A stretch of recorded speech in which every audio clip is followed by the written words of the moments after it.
Quand nous sommes jeunes et dans nos années formatrices d'enfance, nous n'avons généralement pas à faire face à beaucoup de combats, du moins espérons-le. Je veux dire, malheureusement, aujourd'hui, plus souvent que nous ne le souhaiterions, des enfants grandissent dans des zones de conflit et de guerre, dans des foyers qui ne sont ni paisibles, ni sains, ni fonctionnels. Mais ce n'est pas ainsi que cela devrait être. Dans la plupart des cas, les enfants devraient grandir dans un environnement paisible et nourrissant. Donc, nous grandissons dans un environnement très, comme je l'ai dit, paisible. Nous n'avons pas à livrer les combats de la vie avant d'atteindre un âge plus avancé. Quand je dis plus avancé, cela peut être l'adolescence, le début de l'âge adulte ou même plus tard. Plus c'est tard, mieux c'est, franchement. Mais ensuite, nous faisons face aux combats de la vie. Nous sommes confrontés à la duplicité, à la corruption, à des personnes très compétitives, à des gens qui profitent des autres, et nous devons apprendre à naviguer, à négocier et à manœuvrer. Et tout le monde n'est pas honnête, et je ne parle pas forcément toujours d'un combat dans un sens négatif. Un combat signifie que vous devez revêtir votre armure, car vous ne savez pas qui cherche à exploiter, qui est vraiment votre ami et qui ne l'est pas. Et nous vivons dans un monde où, bien souvent, c'est la loi du plus fort, et les gens cherchent à survivre selon l'expression consacrée, que ce soit le darwinisme ou le darwinisme social. Le concept d'être mis en concurrence les uns avec les autres, et parfois cela fonctionne très bien. Mais beaucoup d'entre nous ont développé des crocs, faute de meilleurs termes. Nous avons développé des griffes. Nous avons développé notre mode combat et malheureusement, si certains d'entre nous ont grandi dans une zone de conflit, comme je l'ai mentionné, c'est souvent notre état par défaut.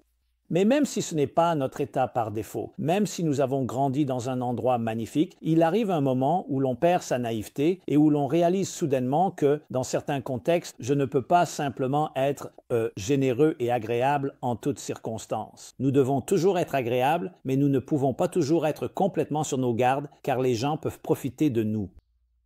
Alors nous revêtons différentes armures, différentes défenses, et ainsi de suite. Pour beaucoup, cela devient une sorte de danse de compartimentation. À la maison, ils sont doux et tendres comme un agneau. Au travail, comme un requin. Je veux dire, j'ai rencontré beaucoup de gens qui m'ont dit au travail que les gens me considéraient comme un monstre et j'essaie d'être éthique, mais je suis dur, exigeant, parce qu'ils doivent protéger nos intérêts, mes intérêts, les intérêts de mon entreprise. En négociation, certaines personnes sont très dures. Puis, quand ils me rencontrent chez moi, je suis comme un petit agneau. Ma femme contrôle tout à la maison, mes enfants et d'autres aspects. Et quand on demande à quelqu'un comment il équilibre ce côté plus doux et ce côté plus dur de lui-même, ce n'est pas si simple. Souvent, les choses débordent. Malheureusement, souvent dans le mauvais sens, ce qui signifie qu'une partie de notre dureté, de notre sévérité, déborde dans notre foyer. Donc ce n'est pas une danse facile ni un tango facile de vraiment manœuvrer entre ces deux forces. Et à la fin de la journée, on commence à se demander, la vie est-elle un combat ou un terrain paisible? Est-ce un environnement paisible? Pouvons-nous équilibrer les deux? Et ce n'est pas une question facile à répondre. Ceux d'entre nous qui ont choisi, appelons-le, l'approche plus paisible et passive, quand je dis passive, je ne veux pas forcément dire passive au sens de ne pas se protéger.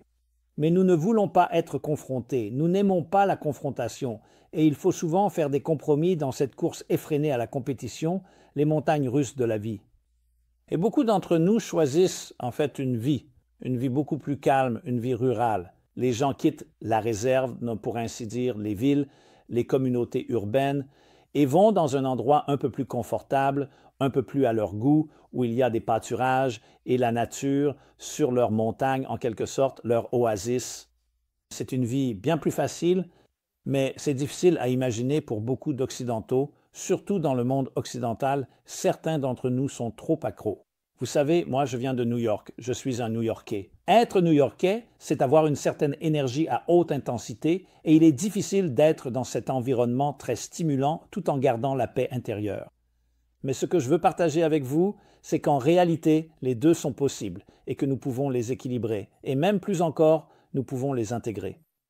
Mais la clé, c'est de comprendre quelle est la force motrice derrière nos combats ou nos moments de paix dans la vie. Est-ce simplement lié aux différentes personnes que nous connaissons?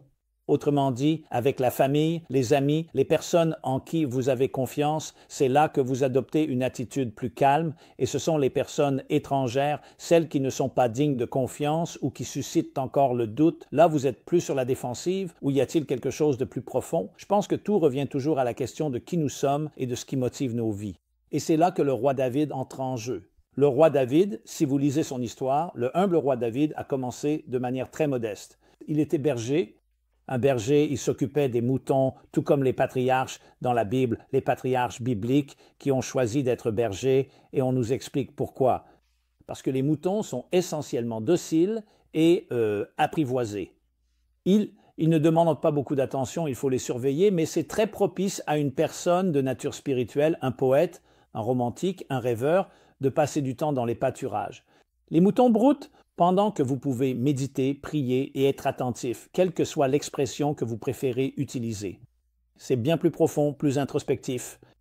Pas loin du Wall Street de l'époque, qui était bien plus agressif, et il faut avoir tous ces outils que je mentionnais auparavant, l'équipement de combat nécessaire, le guerrier. Et c'est ainsi que le roi David a commencé comme berger. C'est ainsi qu'il est décrit, tout comme Moïse le berger. Et la raison, c'est que ces grands leaders sont finalement devenus et ont été appelés, on les appelle les bergers de leur troupeau, c'est ainsi qu'on les appelle les bergers fidèles. Le berger, ils prennent soin de leur troupeau. De la même manière qu'ils sont sensibles aux brebis, ils sont sensibles aux êtres humains qu'ils dirigent, qu'ils guident et orientent. Mais ensuite, on découvre une autre facette de David. Il devient un guerrier et un vrai guerrier. Il a mené de nombreuses batailles, au point, écoutez bien, que même si ces combats étaient peut-être justifiés, Dieu dit « Tu ne peux pas construire mon saint temple car tu as du sang sur les mains. Et même si ce sang a été versé pour se défendre, pour de bonnes causes, tu as du sang sur les mains. Le sang n'est pas approprié pour mon saint temple, qui est un lieu de paix. » Et tout le but de la création est d'apporter la paix dans ce monde. Oui, il y a des batailles qui doivent parfois être menées, surtout lorsqu'il y a des ennemis et qu'il faut se protéger, mais cela n'est qu'un moyen et non une fin en soi, et tu ne peux pas construire mon saint temple. Il a préparé le terrain pour cela, il a acheté le terrain, le mont du temple, mais c'est son fils, le roi Salomon, un homme de paix, qui n'a mené aucune guerre, qui l'a fait. C'était une époque paisible sous son règne, c'est lui qui a construit le saint temple. En même temps, nous trouvons aussi le roi David, le psalmiste. Lorsque vous lisez le livre des psaumes, il y a 150 psaumes, et vous en ressortez avec un message clé. Cet homme était un homme qui a souffert, mais avec une profonde empathie. Chaque psaume déborde du sang, de la sueur et des larmes d'un homme qui souffre, d'un homme qui crie, qui aspire. Ce n'est pas seulement de la douleur, mais on voit émotion sur émotion s'exprimer. Si vous lisez le livre des psaumes, vous ne penseriez pas que c'était un homme de guerre. On dirait presque deux personnalités distinctes, comme deux alter-ego différents qui coexistent. Alors comment réconcilier ces deux aspects? Nous avons aussi deux autres personnages bibliques, Jacob et Ésaü, dont nous avons parlé dans un épisode précédent. C'est la même chose, comment la Bible appelle-t-elle Jacob? Le savant. C'est l'expression en hébreu qui signifie la personne intègre, la personne innocente. Il habitait dans les tentes, ce qui veut dire qu'il était introspectif, qu'il avait une âme profonde, qu'il était un érudit. Alors, comment est son frère jumeau? Ésaü est appelé le guerrier. C'était un homme qui savait comment, le chasseur, le guerrier. L'homme qui maîtrisait l'art de la guerre. Et ce sont des frères jumeaux, et ils se sont aussi affrontés l'un l'autre dès la grossesse. Alors comment expliquer tout cela? C'est parce que nous avons effectivement deux âmes. Nous avons deux voix, nous avons deux pulsions. Utilisons un terme psychologique, deux pulsions. L'une est la pulsion de survie. Nous devons combattre et dompter les éléments, qu'il s'agisse des éléments climatiques ou d'un monde sauvage peuplé d'animaux féroces. Et c'est ce que nous avons fait. Qu'est-ce que c'est? Nous avons créé des villes civilisées, nous avons dû dompter les éléments. Nous avons dû défricher les jungles, les terres sauvages et éliminer les animaux qui pouvaient nous menacer. Sans entrer dans la question de savoir si tout cela était justifié ou non, c'est ce que nous devions faire. Nous devions être des guerriers, chasser, piéger, conquérir. C'est ce que faisaient les êtres humains. C'était pour leur survie. Puis il y avait un autre aspect de l'être humain, de chaque être humain, que nous appellerons la voie transcendante. L'élan transcendant, la quête d'un but supérieur, d'un sens plus profond, qui s'exprime souvent à travers la romance, l'amour, la sexualité, la musique, l'art, la foi, la religion, la vertu, la profondeur de l'âme. Nous avons donc ces deux voies en nous et nous pensons souvent qu'elles se contredisent. Parce que lorsque l'on est en mode survie, cela va souvent à l'encontre de la voie transcendante, du mode transcendant. Mais en réalité, aucune de ces deux voies n'est l'essence de ce que vous êtes. L'essence de votre être, qui vous êtes, est définie en des termes très simples, mais aussi très profonds, par les mystiques. Votre essence, votre âme, est une entité pure d'énergie, de paix et d'harmonie. Tout est fluide, il n'y a aucune dissonance et il n'y a pas de duplicité. C'est une force d'énergie unifiée et sans faille qui entre dans un monde fragmenté, disloqué, confus et sombre. Et la mission de votre vie, de chacun d'entre nous, est d'apporter l'harmonie dans cette obscurité, d'apporter la lumière dans cette obscurité, d'apporter de la chaleur dans cet endroit froid. Et pour cela, on nous a donné deux voies, on nous a donné deux identités. L'une est évidemment la voie de la paix et de l'harmonie, cette voie de l'unité, cette voie qui nous permet d'apprécier réellement la conscience plus profonde et plus élevée qui relie et trouve l'harmonie au sein de toute la diversité. Mais nous avons aussi besoin d'une autre voie, car si nous n'avons que celle-là, comment faisons-nous face aux difficultés, aux défis, aux forces obscures et corrompues? Nous avons donc besoin de force, il nous faut une boîte à outils, un arsenal qui nous permette de dompter ces éléments. Avoir l'ingéniosité et la sagesse pour y faire face, mais ne jamais se voir comme un guerrier. Le guerrier n'est qu'une partie de vous, nécessaire pour contrer les forces obscures.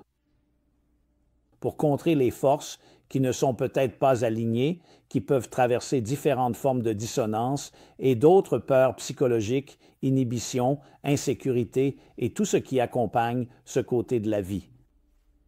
Donc, la vérité, c'est que notre S, l'essence de qui nous sommes, je n'ai même pas envie d'utiliser l'expression « gens de paix ». Vous n'êtes pas simplement un homme ou une femme de paix, parce que la paix semble n'être que l'absence de guerre. La paix signifie bien plus que cela.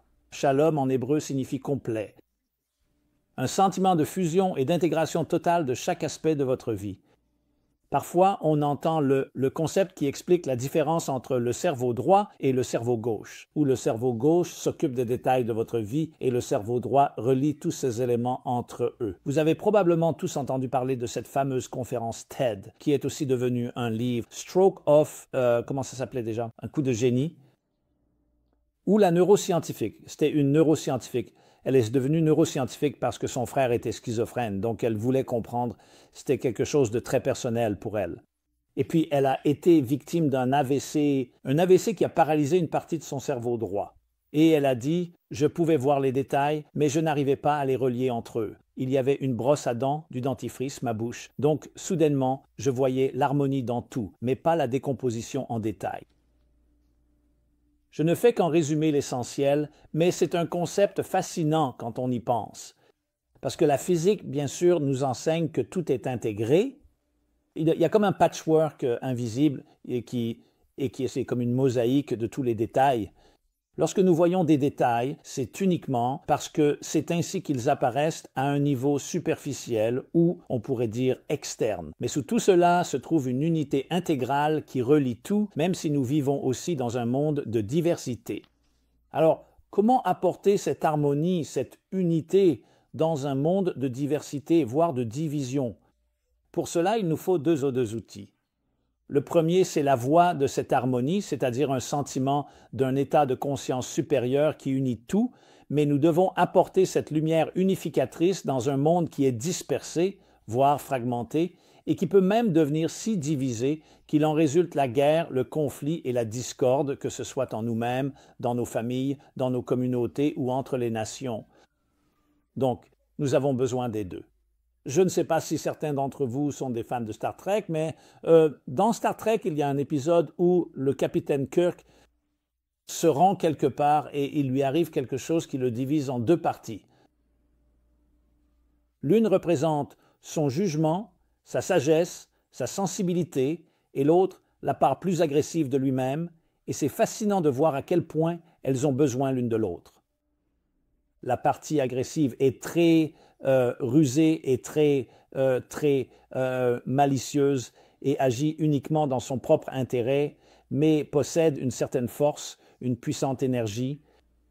L'autre partie, la partie docile, est la sage, mais elle est faible et ils réalisent qu'ils ont besoin l'un de l'autre. C'est tout simplement fascinant de voir ce genre de division à la Jekyll. Et M. Jekyll et Dr. Jekyll et M. Hyde, donc nous avons besoin des deux, pour quelqu'un qui va simplement être un être humain doux, et c'est une belle vertu, il peut se faire blesser dans ce monde difficile. D'un autre côté, pour quelqu'un qui n'a que la dureté et n'a pas ce noyau doux au centre, c'est encore pire, et c'est pourquoi nous avons besoin des deux éléments. Et en les comprenant, ce sont vraiment deux forces qui nous aident à créer un tout intégré, qui est quoi? Pour apporter cette belle harmonie, cette intégration, cette synchronicité dans un monde qui est souvent en conflit. Il y a donc des batailles à mener, mais vous n'êtes pas un combattant.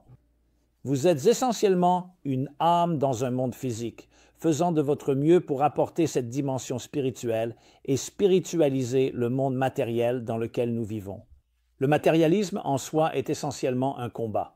Nous nous battons les uns contre les autres pour des ressources, l'offre et la demande. Regardez simplement quelles sont les forces qui animent l'économie, le capitalisme, les forces qui alimentent la concurrence, mais ce n'est pas ce que nous sommes. C'est ainsi que nous survivons, c'est ainsi que nous nous débrouillons dans ce monde. Ce que nous sommes, c'est ce noyau doux, ce bel enfant que vous avez toujours été et que vous continuez d'être. Donc même si vous apprenez à nager avec les requins, rappelez-vous, ce n'est pas votre identité.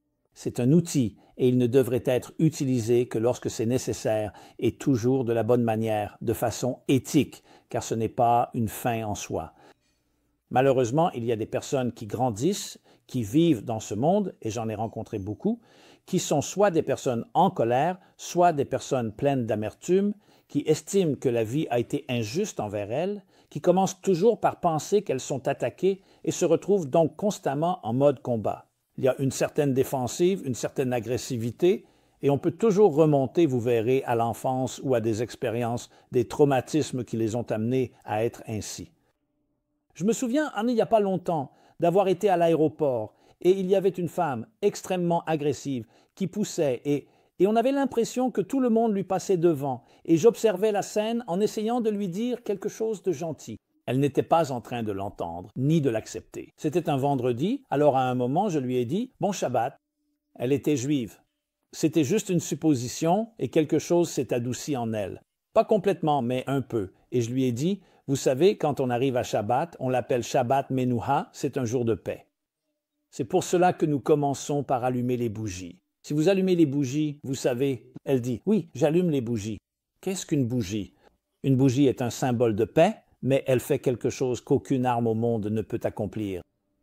Aucune bougie n'est plus puissante que les grandes armes, que les chars et les ogives nucléaires et d'autres munitions et différentes machines de guerre. Mais une bougie peut faire quelque chose qu'aucune autre ne peut faire. Elle peut chasser l'obscurité, une petite lumière. Et elle ne le fait pas de manière agressive, mais elle dissipe tout de même l'obscurité, donc elle possède ces deux aspects. C'est une flamme paisible. Et évidemment, si on ne la contrôle pas, elle peut aussi devenir agressive et dangereuse. C'est une flamme paisible qui dissipe l'obscurité naturellement, pas comme le feu et l'eau, où suffisamment de feu peut évaporer de grandes quantités d'eau et suffisamment d'eau peut éteindre de grands incendies. Ça, c'est un combat. Ici, ce n'est pas un combat. La lumière dissipe l'obscurité, mais il faut s'engager avec l'obscurité et parfois il y a besoin d'un certain affrontement. Comme lorsque vous prenez une bûche de bois, si elle n'est pas complètement sèche, il y aura des crépitements jusqu'à ce que la bûche en arrive à brûler calmement. C'est cela que nous recherchons, la combustion silencieuse, mais ça brûle. Et qu'est-ce qui brûle? Une bûche matérielle. Donc l'idée, c'est d'affronter les défis, de comprendre quand il faut utiliser son équipement de combat, mais de ne jamais devenir un combattant. Ce n'est pas ton identité, c'est un outil que tu utilises. Tu es cette âme unifiée, belle et paisible. C'est ce qu'était le roi David. Il savait qu'il était toujours l'âme, il était le berger.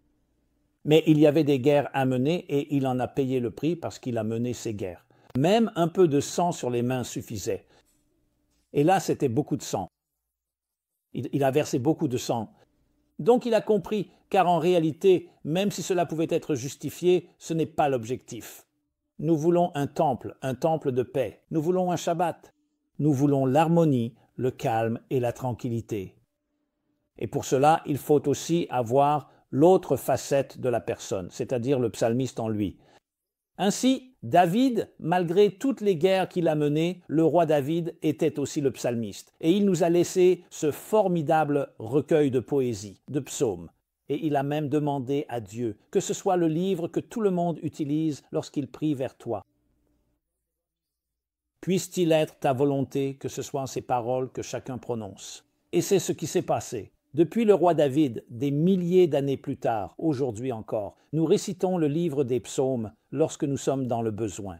Différents psaumes pour différentes occasions qui sont destinés à nous offrir le langage, on pourrait dire la musique de l'âme, pour se déverser quand elle en a besoin, quand elle souffre ou lorsqu'elle ressent une gratitude joyeuse.